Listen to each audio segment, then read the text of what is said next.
Welcome viewer, Biandasya. Most breaking news for our viewers.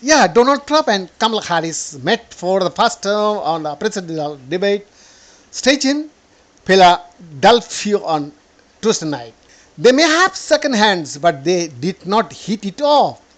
In a fiery 90 minutes, Harris frequently rattled the former president with personal attacks and threw him off message and raised the temperature of this highly anticipated contest.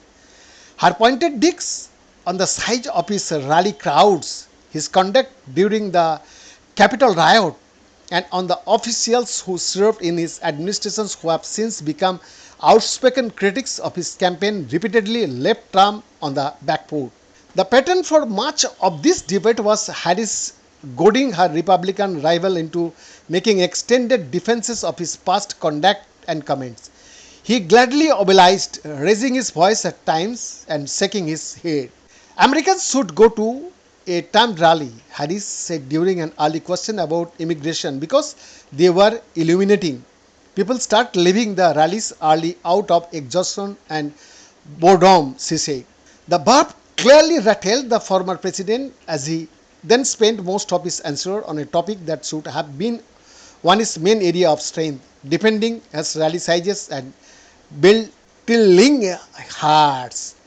Trump went from there to extend a rip on a debunked report that Haitian immigrants in the town of Springfield, Ohio, were abducting and eating their neighbors' pets.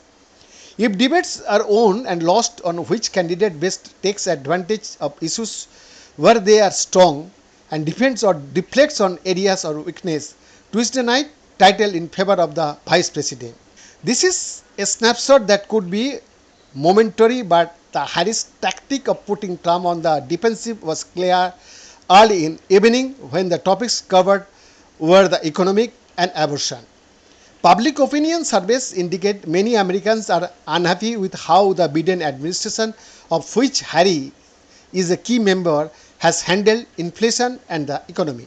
But Harris turned the topic of Trump's proposed across the board tariffs, which she labeled a Trump sales tax, and then brought up Project 2025, the controversial independent conservative plan for a future Republican administration.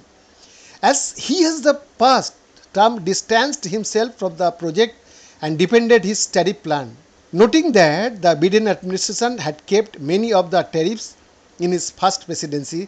They were valid points, but it kept him from hammering the vice president on inflation and consumer prices.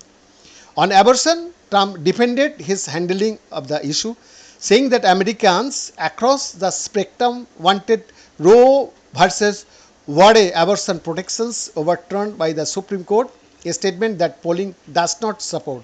He struggled to make his position clear and his answer was at times rambling. Harris meanwhile took the opportunity to make an impassioned personal appeal to families who have faced severe pregnancy complications and have been unable to receive abortion care in states that have banned the procedure. States with some abortion bans, as he called them. Behind this exclusive report.